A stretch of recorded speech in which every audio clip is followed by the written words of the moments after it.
It can only be attributable to human error.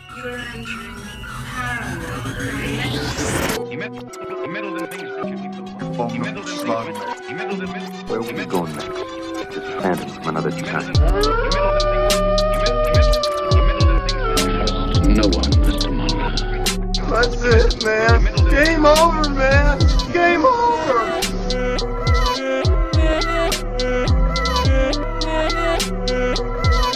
That is one big pile of shit. Hi, I'm Alex Kaiju. I'm Jasmine with. I'm Eli Watson. And I'm Stephen Myers. And you're listening to Cryptid. Camp. Fire. Woo! Yeah. Whoa. Yeah. We did it. Hello, everybody, and welcome. Happy Welcome 4th to of the July. What? No. party. It's not 4th of July yet? No. Oh. Wait, yeah, what? No, there's been an official hold on all holidays. 2020's going to reset. We're going to completely redo the whole year. Yeah, they said birthdays are rescheduled to next year. All right, everybody, you get 2 cakes on your birthday next year to make up. Dude, I get to stay 21 for a whole nother year. I know, dude. Whoa. Well, if you want to hear more about us doing math and finding out our new holidays, the next 10 minutes are going to be really fun and exciting. So buckle in. We're talking about 2020 topic. No, today we're talking about the best cryptid ever to exist. It is called the Squonk. Oh, yeah. I'm sorry, Squonky the bitch. what? Squonk. What's I can't funny understand. is if you Google Squonk, you get a lot of vape-related results, but that is not what we're talking about today. Oh, you Woohoo, talking yeah, about we're changing squonking, topics, dude? baby. We're telling you the best vapes on the market at the best prices. You've never filtered your vape smoke through an atomizer? Whatever that means. As I Never crumble all my research, throw it in the garbage. Yeah, you ever put your squonk in the atomizer? No, we are talking about a cryptid / mythological creature known as the Squonk. And can anybody tell me where it's found? Forest of Pennsylvania. Yeah, it's very short and sweet. This guy is only in one small spot of the United States in the hemlock forests of northern Pennsylvania. Now, what is a hemlock, you ask? Well, I had the same question, and so I Googled it, and I found out that a hemlock tree is an evergreen coniferous tree of the pine family grown chiefly for timber and pulp production. That's some strong trees. And I think that fact is going to come in handy later when we start talking about the origin of the Squonk. Yes. Yeah, can you imagine Hemlock Grove? Instead of turning into werewolves, they turn into squonks when the full moon rises? Well, what would that look like? What does a Squonk look like, you guys? Because when I first looked it up, the first thing I said was, that thing is nasty. Yeah, Like, yucky. Yeah, it's disgusting. I actually said that out loud while I was looking at my computer screen. Looks like a Star Wars creature. It's And like then, after reading about it, I felt really guilty because I felt like a bully. Yeah, poor guy. Yeah. I actually have Didn't a even quote. give the guy a chance. I have a quote that I read from an online source. It says, while most creatures that have been studied and or searched for by cryptozoologists are often reported to be somewhat dangerous or unfriendly to humans, the Squonk is solely a non-threatening creature and may even be regarded as worthy of pity or sympathy due to its somewhat dejected nature. Just want to pet this little guy. Yeah. So picture, if you will, a guinea pig, but if its skin was like 2 times too big, so it sags everywhere. It looks like a. Because do you know how big it is? I think it's around. It described as a pig-like creature, so I feel like it's probably the size of a pig or a warthog or something like that. So it's like a pig with like a lot of extra skin, and in the crevices of the folds of its skin are like warts and like all sorts of skin diseases. Because it says it's got grotesque, loose, scaly skin. Ooh. It's got warts, blemishes, ill-fated tramp stamps, just the worst. Yeah, are you sure we're not talking about my Uncle Larry? Oh no, Oh. Larry. Oh. Larry Myers coming to CBS Sundays this Tuesday. Right. How could you mention the squonk without its most noticeable feature? Not its disgusting appearance, but by the tears in its eyes. Homie weeps all the time. Because he's a little chicken baby. Yeah. No. Sad sack. He's aware and ashamed of his gruesome appearance and lack of companionship. So yeah, he spends his days trying to hide from the world while simultaneously leaping. The squonk spends its days trying to hide from the world while simultaneously weeping over its unfortunate fate. And when I read this, it reminded me of the hodag, because when we were talking about the hodag at one point, we said that the hodag is also fully aware of its upsetting appearance and is given to frequent fits of bitter weeping. But the squonk cries all the time. The hodag cries sometime. Squonk cries all the time. Hello, squonk. It's called makeup. It's called Snapchat filters. Maybe check it out. Oh my. The hodag, stops crying long enough so it can stuff a white dog in its mouth, The only time I'm not crying is when I'm eating. No, yeah, but I read that when it gets cornered by hunters, or if it gets too scared, it dissolves completely into tears and bubbles. Yes. That's a fact. Which is pretty cuckoo crazy. Well, I wish I could do that. Well, I wonder, does it melt and then like teleport somewhere, or is it just if you take the pile of soppy puddles that are left and just put them in a jar, does that mean you've got yourself I don't know. Water? That is the one thing that not any source decided to tell me. Like, what happens after it's melted into a puddle of its own tears is unknown. Like, there's questions swirling around online about, does that mean it's dead? Like, has it... Yeah. What if it dissolves into a river? What happens? Exactly. Well, its scientific name comes from the Latin words Lacrima corpus dissolvens, which apparently means either tear or tear. I think there's some confusion over that. It's TEAR, which can be both tear or tear. Also body and dissolve. I put Lacrima corpus dissolvens into Google Translate in a couple different ways, like splitting it up into 2 words or 3 words. So if you split up lacrima and corpus into 2 words, that means tear of the body.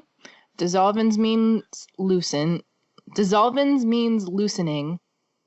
And if you put lacrima corpus dissolvens into Google Translate as 3 separate words, it comes out as tear of the body is broken.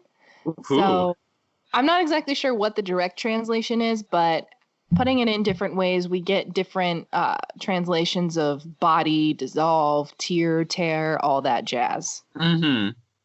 I'll tell you what it translates into modern English. Saggy crybaby. Oh my. Such a bully. Please. Little. Be pretty, squonk. Be pretty. Leave But when that it- chicken Iron Man baby Jr. gonna alone. Cry. No, I wouldn't mind having one as a pet, dude. I could open my door all the time. Nobody would bug me because that guy would be just looking at people crying all the time.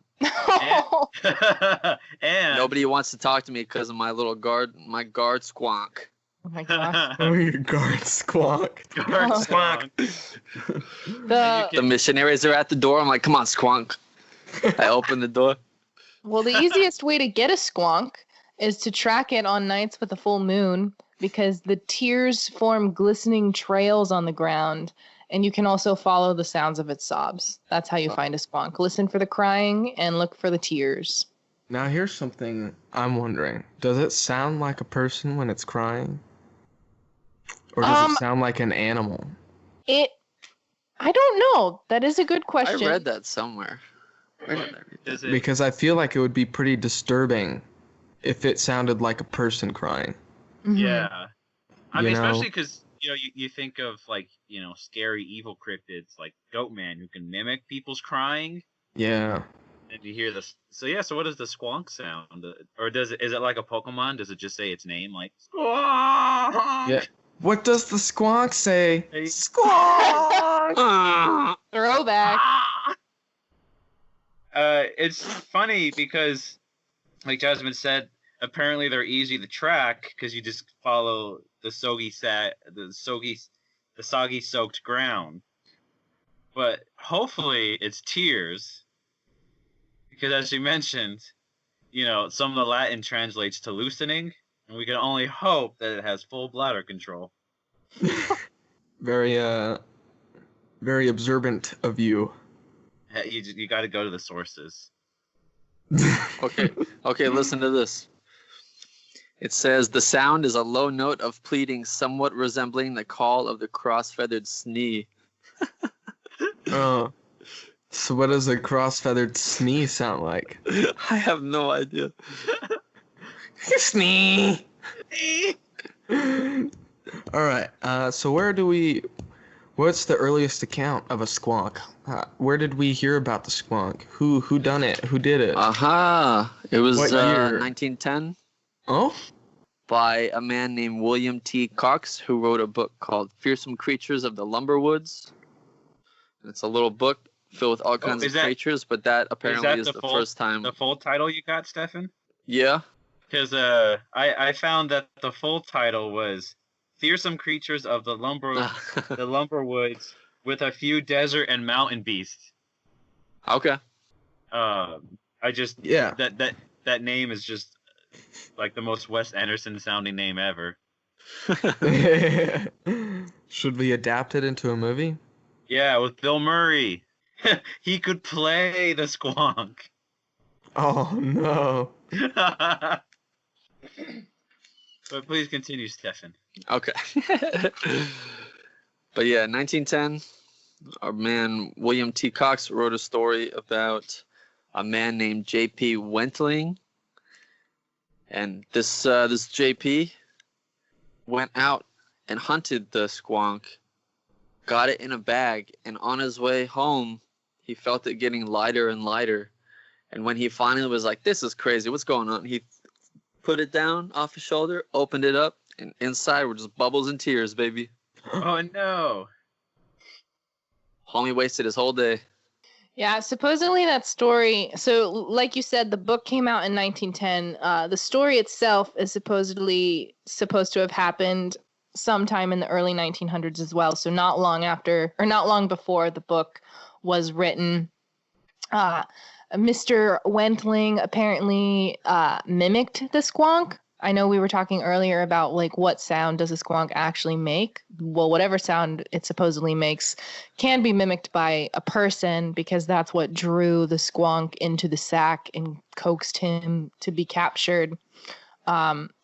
And that Weird. story ends up in a couple different books. It ended up in the Book of Imaginary Beings, which was written and published in 1957 under an original Spanish title, Manual de Zoología Fantástica.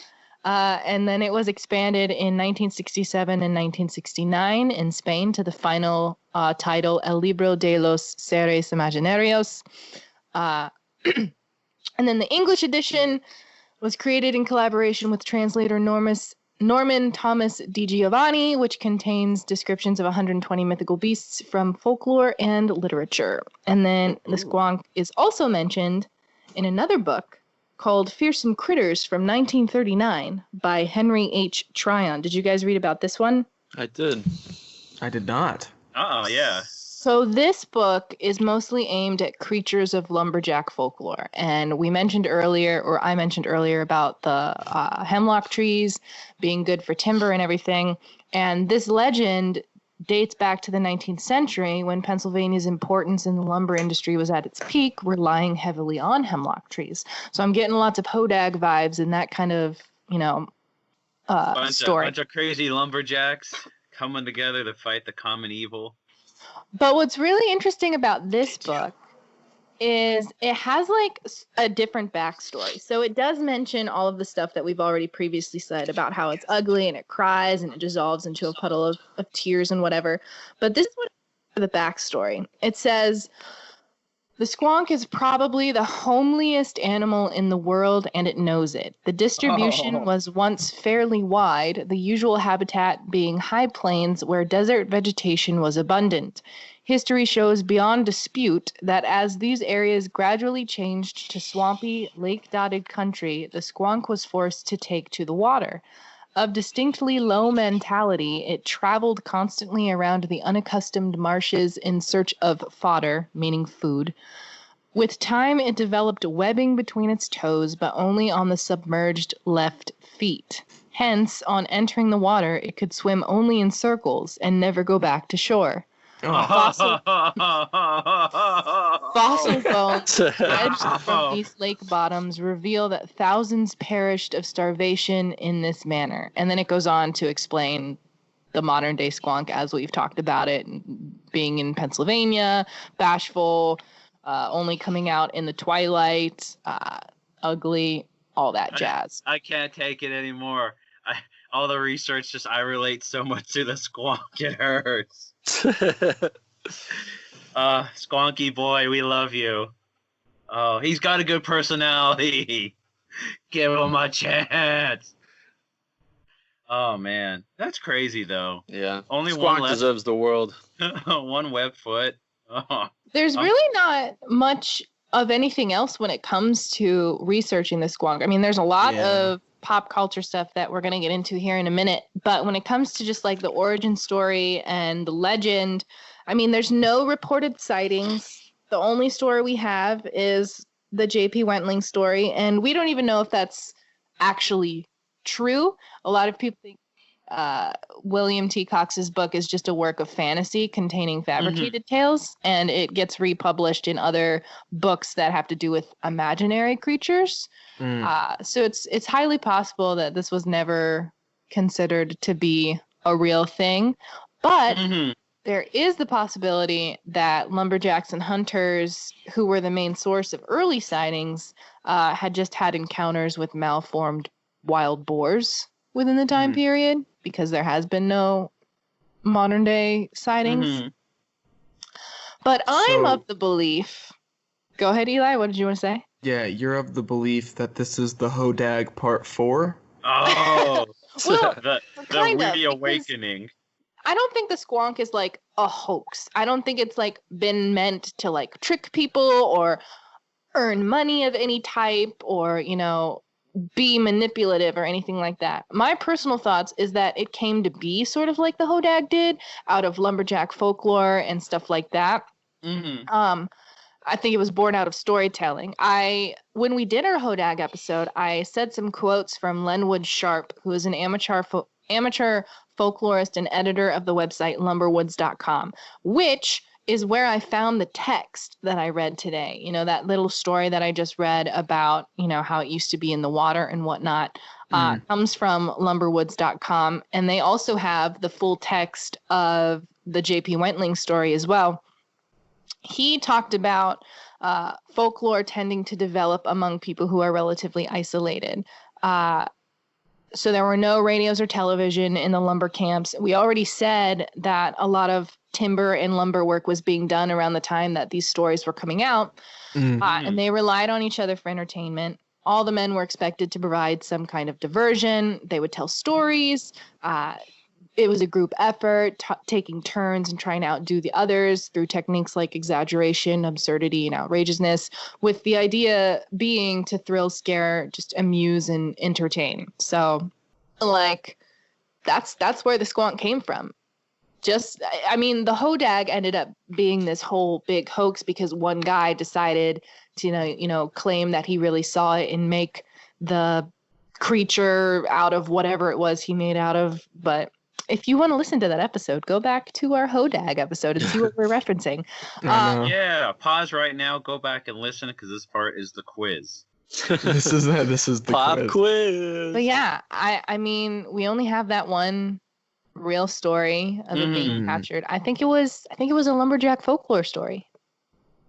I mean, it's crazy because if you look at the facts, Stephen, what was the name of that guy who wrote the 1910 book? William T. Cox, known to his friends as Willie. Oh. And the last year that the published book came out by the the writer who did the manual of fantastic zoology, the last edition was 1969. Oh, my I tell favorite you this. year. I tell you this right now. The Squonk is nothing but a filthy lumberjack story, told to entertain other filthy lumberjacks around the fire while they got drunk and tried to fight squirrels. It seems to me that these hoax cryptids all have pretty interesting names. Mm-hmm. Hodag, Snallygaster, Squonk. They all have this distinctive "I'm fake" Yeah. kind of sound to it. Like my name was made up in 2 seconds. Hello, my name is Darnarius McQuimberton. And Dude. Today I'm here to tell you about the Squonk and the Snallygaster and the Hodag.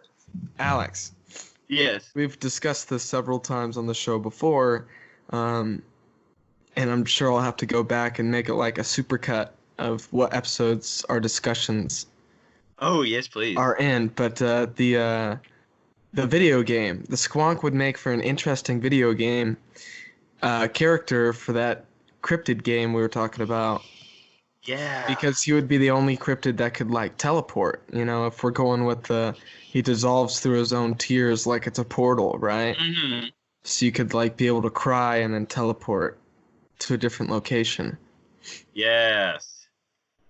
Here's what I'm thinking, because you have to refresh my memory, but we're going for a kind of RPG type game where you control a ragtag team of maybe a Bigfoot, a Chupacabra, a Mothman, and interchangeable set of cryptids based on their skill sets and abilities. And you meet the Squonk, and you have to go through this time trial like race through the forest to find him in his hiding places and prove to him that you do want to be his friend. Once you befriend him, he joins and follows you guys around like a little puppy. Oh yeah. And there's certain area he can channel certain causeways with his tears, and you can travel through the different areas to where the vortices are through this like tear tunnel that you ride a surfboard through and kind of collect points and dodge spiky enemies. Spiky enemies, yeah. And then the twist of the game comes at a crucial point when to defeat the final enemy of the game, this giant disgusting deity of ancient filth that's corrupting the world. When everyone else's powers fail, and it's you have one last button to press before the game ends, and the Squonk appears with his tears of love streaming forth, and he saves the day. And that's how you use the Squonk to save the world. Incredible. I like it. But yeah, man. Oh, I'm excited for the Cryptid Campfire presents Cryptid Quest 64. You should make a 64 cartridge for it. Ooh, yeah. Ooh, it could be like the shiny gold ones that Majora's Mask had. Oh, yes. Speaking of video games, does the Squonk appear in any video games? No, but he's at the end of Godzilla King of the... I'm just kidding. You lie. He's in a PS2 game called Coldcept. Huh. What's that one? I don't know. But You didn't play think the it's whole game before this think- episode, dude? No. I think it was like some sort of like a card-based game, like virtual card, because it says you can play the Squonk. You can use the Squonk as a playable card.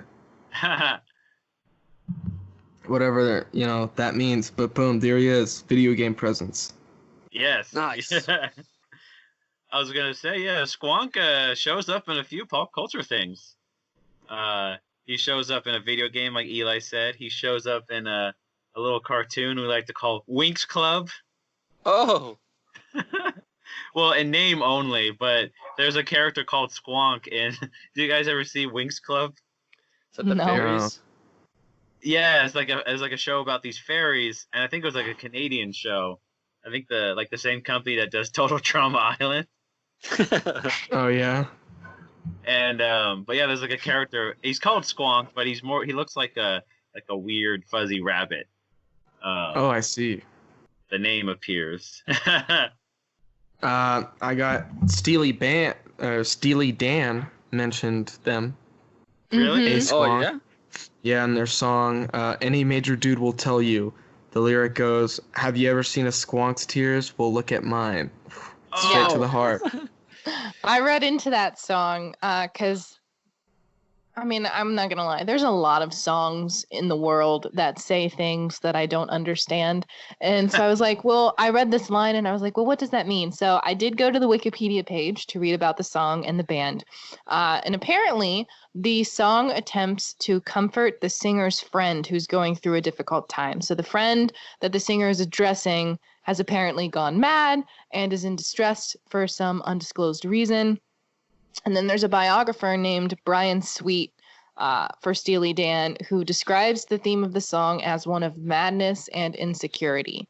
And then there's a guy named John Totten who's an editor for The Other Journal. And he believes that the singer is comparing himself to the squonk, and by doing so, he humbles himself, giving the comforting message credibility and allowing him to express optimism that things will improve in the future, with lines like, any minor world that breaks apart falls together again. Ooh. Interesting. And a fun fact about the song is apparently when they were recording, the musicians didn't know what a squonk was, and they kept like trying to ask each other about it without revealing that they didn't know what it was. And they didn't want the core members, Donald Fagen and Walter Becker, to know that they didn't have any idea what was going on. I would have just been like, hey, yo, what the hell is this? Yeah. Hey, listen, we're in a band called Steely Dan. What the hell is a squonk? Also, this is another fun fact about Steely Dan. Their name is a reference from. Do you guys know who William S. Burroughs is? Yes, sir. Yeah, he was an author. He wrote this book called Naked Lunch. And it's crazy because he shot his wife in a game of William Tell while in Mexico.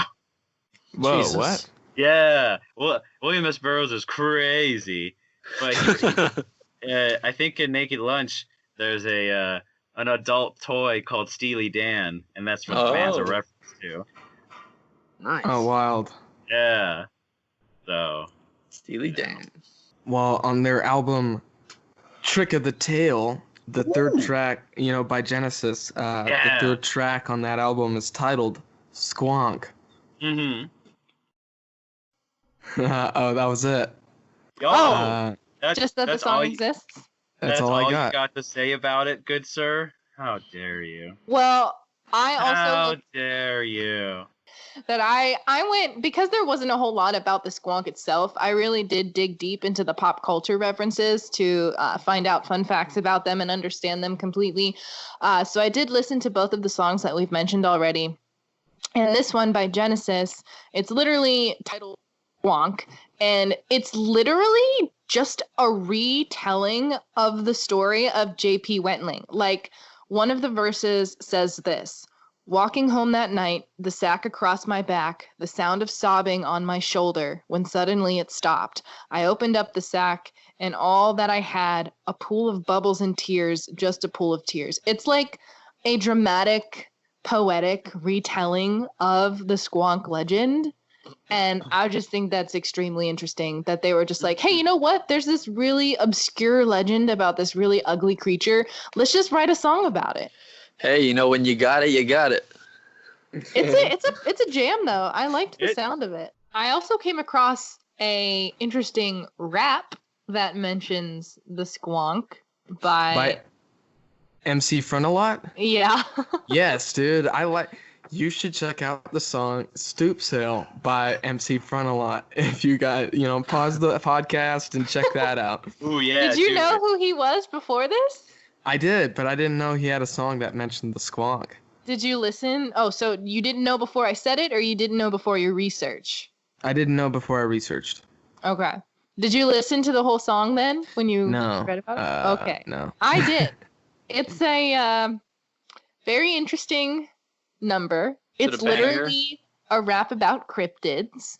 It name drops. Oh, fire. It name drops the Loch Ness Monster, the Jersey Devil, Bigfoot, the Mongolian Deathworm, and many others. But not only that, it seems to me that the main focus of this rap is debating the existence of fainting goats, claiming that all other cryptids are more believable than the goats that people post videos of falling over when they get scared. For example, one of the lines in this song is, "I'll accept what I cannot see, but the fainting goat is too much for me." And like the whole song is just about how, yeah, I keep a Mongolian deathworm in my house and I've got a pet squonk, but you know what? I don't believe in these fainting goats. This is too much. And I'm just like, what is happening? Oh. Sounds like a hit. How could you say something so brave yet so controversial? It was a really Yeah. wild ride. That full lyric with the squonk in it is, got a Mongolian deathworm at my house right next to Squonk and the aqueous mouse. Oh! Yeah, that's sick. Man, he's dropping bars. He has quite a bit of wordplay that I think is pretty cool. Thank you. And then I read about, there was a lot of music in today's pop culture references, and I read about one more kind of music related thing. It's a Mexican death metal band called Lacrima Corpus Dissolvens. Now, from the looks of their YouTube channel and social media, they aren't very well known. Like, their Instagram page is actually private, but I listened to some of what seemed to be available on YouTube, and they are, in fact, a Mexican death metal band. But when I looked them up on Instagram, I found that what seems to be their official profile is listed as private, and you have to request to follow. But there's also a public Instagram with the same name, but there's a dot in it. So it's Lacrima Corpus Dissolvens. And this page is devoted to someone's pet cat and is consistently updated. So there's a lot of photos of a cute cat under that. Nice. That Instagram Wow, they page. got some crazy marketing with that band, huh? I guess so. You like death metal and cats? Yes. What more could you want? I want a squonk. Yeah, I want to give a squonk a kiss and tell him I love him. It turns into a prince. Get me pictures of squonk. No, turn back into the squonk. The squonk's a menace. Did any of you read about the 2013 show Lost Girl? Is this the one where the squonk is depicted as a girl? Yes. Not only did I hear about it, I done seen the show. Have you? Have you really? I've seen parts of that show, yeah. Let's just say they play a very fast and loose with mythology. Did you happen to watch episode 8 of season 3, which is where the squonk makes an appearance? I probably did, because I remember, I think I binged some of that show like at least 5-6 years ago. Mm-hmm. And I feel like I probably did see it, but I don't remember much about that episode. But the theme of like a monster being a sexy lady is very, very concurrent throughout the entire show. Weird. Well, the squonk's not really a monster in this series from what I read. I had to turn to the fandom wiki page to read about this episode because I tried finding like clips on YouTube, but I couldn't find any from the specific episode. But Eli, did you read deep into it about the episode, or did you just I did not. I kind of skimmed this one. Okay. It didn't seem very... I was distracted by the name MC Frontalot. Well, I thought this was really interesting, the way that they play the squonk in this show. So, again, this information comes from the wiki page for the fandom that explains, like, all the characters of the show. And it says that a squonk is a human-like species. So, as Alex said and Eli said, it looks like a girl. It looks like a woman in this show. And a squonk constantly cries. And squonk tears have the ability to make others happy, which is interesting because I think, Stefan, you mentioned earlier about the tears having healing properties. Was that you? That was Eli. Oh, was it Eli? It was Well, me. you're the one who said you wanted to drink your squonk, right? Yes. Yeah. So We all Yes. do it. But the tears this makes them a precious commodity in the drug trade. Ooh. So, although a squonk never stops crying, their crying can be lessened or exacerbated depending on their mood. And so, since squonks are desired for the drug trade, they are often enslaved and apparently die young. However, if a squonk is moved involuntarily, they will dissolve into tears. Thus, a squonk must be manipulated and cannot be forced into working for the drug lords. Tears were obtained by using threats of the outside world and telling the girls that they are weirdos and make people uncomfortable. Oh, dang, that's dark. Yeah. Is this like an animated show or like No. a real? Live action. Live action. It's live action. Weird. That's strange. Yeah. Dude, that show's crazy. Same with if you ever seen Grimm. Never seen I it. have. Yeah, my mom was really into that show. Yeah, it's kind of cool, but it's like, oh, what if all the legend, the fairy tales about, the wolf who blew down the houses and witches and were real, but they're like more humanoid and they're hiding amongst us, and it's kind of cool, but it's like Lost Girl. They kind of play with like fairy tales, and also it's kind of like a crime mystery show too, which is neat. They're like detectives. Yeah, kind of. They solve like mysteries, and someone's going around taking out all the old fairy It tales. was the gingerbread man. It was I me knew the it. whole time. Did you guys hear about the 2002 short story? No. Oh, I have some information for you. Lay it down. It's a short story written by a guy named Glenn David Gold, and it's titled "The Tears of Squonk and What Happened Thereafter." And so it recounts the story of the squonk basically as we've told it. J.P. Wentling. What's his name? Wentling. Wentling. J.P. Wentworth. Call 877-CASH now. Yeah, so It's it your basically money. recounts that. Use it when you need it. I could not finish it. That's genius. Why? Where was I? You're telling us about the short story? Yeah. So it recounts the story of J.P. Wentworth, and but then it continues on, and it's actually not about the squonk, but it's about a deceitful clown. Mm-hmm. Oh. And that's about all I got. It is a short story, so I don't know. Sounds pretty short. Yeah. So I'm assuming there's some sort of parallel between the squonk and the clown. Mm-hmm. Yeah. So I didn't read about the short story that you just mentioned, but I did read about a 2014 American fantasy novel called The Squonk and the Horned Beast. It's written by Kevin Paul Saliba. This story is really sympathetic towards the squonk as well, because it is such an ugly creature. But this story likes to focus on the beautiful blue eyes and its generous soul instead of just its appearance. So in this story, the Squonk and the Horned Beast, it was actually originally conceived as an homage to the 1976 Genesis song from the album A Trick of the Tail. Woohoo. But the story quickly transformed into its own entity as Saliba explores the themes of isolation, depression, friendship, forgiveness, and rebirth in this fantasy tale about an ostracized horned beast desperate to find his place in the world, whose savior would come in the form of a hideous, wrinkly, rat-like creature. Whoa.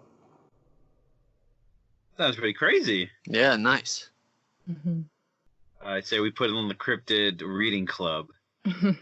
Let's check. That sounds interesting. Yeah, that sounds really cool, You actually. said it was from 2014? Yeah. Nice. 2014 novel. Where can I purchase it? Probably on Amazon. I don't know. Oh. But it's interesting that we've been talking about the squonk in this way, seeing it as a girl who cries tears that can end up in the drug trade, or, this creature who ends up saving another creature. And we've been talking about how ugly it is and, how lonely it is. And the squonk's reputation as a bashful loner has earned it a number of fans. And It's basically an icon for the awkward, isolated, and alone. Like, everybody who reads about the squonk is like, oh, mood. I feel that. Like, that's Mood me. AF. Yeah. Yeah, it's true though. A Some lot good of people stuff. use it for their, like, usernames and web domains and stuff like that. But yeah, so does that bring us to the Coliseum? Oh, I think ooh, so. Uh-oh. Yeah. All right, dim the lights. Oh, I'm dimming them. All right. We hear trees rustling while we fade in from black. We face a small clearing and a tired, distraught squonk comes out from behind the trees. Oh? It slumps over and rests, unable to find a decent meal for itself. It weeps silently, all alone. Or is it? A noise is heard from above. The squonk looks up but sees nothing. Regardless, it knows what to do. As another noise is heard from the treetops, closer still, a drop bear appears. A drop bear appears, thinking the squonk will be its next prey, but the squonk anticipated this. He shapeshifts into tears and bubbles, narrowly avoiding the impact of the bear. Oh. Our drop bear smashes to the ground violently and rolls over and gets into the Spider-Man pose. It snarls. The squonk reverts to its original form and stares at the drop bear in dismay. As their eyes lock, a coliseum has started to rise to enclose the two creatures. The cheers and claps of the audience deafening. The two look around and back at each other, both knowing what has to be done. We zoom to both the drop bear and the squonk, dead center of the ring, and fade to black. Who wins? Ooh. Ooh-hoo. Wild. I don't know. That was awesome. Evil koala versus ugly pig. Oh. Who wins? You decide. Cryptid Coliseum. Yeah, that's why I got the... Hell yeah. That was awesome. Everyone, that was the comedic stylings of Stephen James Myers. Dude, I wrote that dead serious. Yeah, I know. That was awesome. I'm just kidding. I loved it. And I hope everyone out there loved it too. And you guys got to tell us on the Instagram who you think would win. Evil bear, ugly pig. Whoever wins, we lose. They get a free large fries to Burger King. I'll mail you the coupon. Well, speaking of Burger King, which is where Alex is hanging out mostly these days, if I can't catch you at Burger King, where can I find you? Yes. If I'm away Incredible. from if I'm away from my heavenly kingdom of burgers and fries, I say unto you, peasants of 2020. You can find me at Instagram and Twitter at AlexDaiKaiju. That's Alex, DAIKAIJU.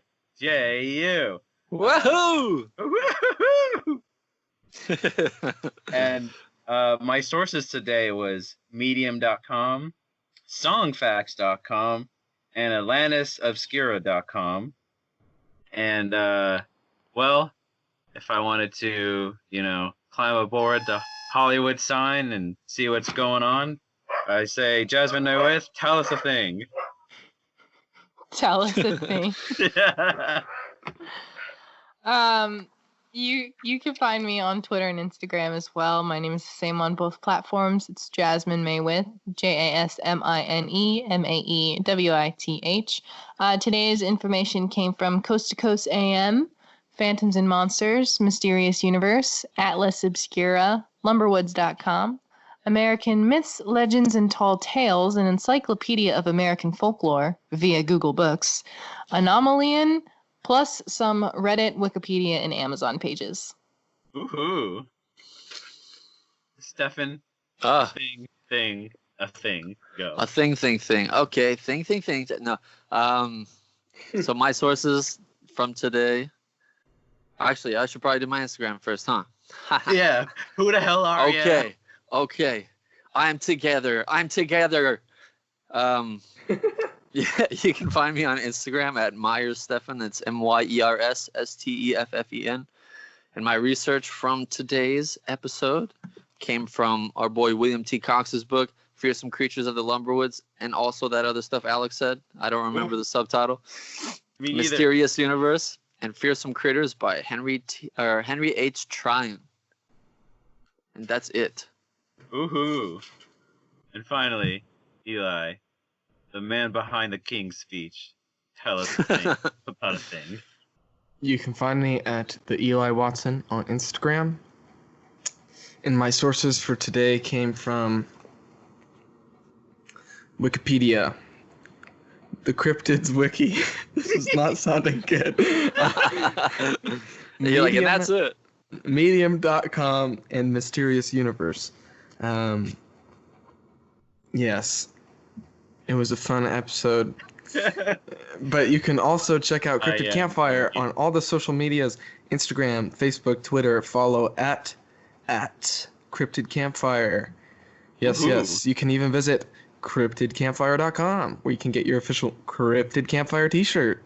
That's right, except no substitutes. Yes, and you can even visit our Cryptid Campfire Patreon page, where for $5 a month, it gets you access to exclusive episodes, early access to other episodes, exclusive images and videos, including one of Hurricane Hynek's own prom dance. That's right, everybody. No, we got another exclusive. We got the building plans for S4. Subscribe to the Patreon. Yeah, we got all that on our Patreon. Please subscribe, and thank you, everyone. Have a wonderful night. Wait, unless anyone wanted to say anything else. Squonk!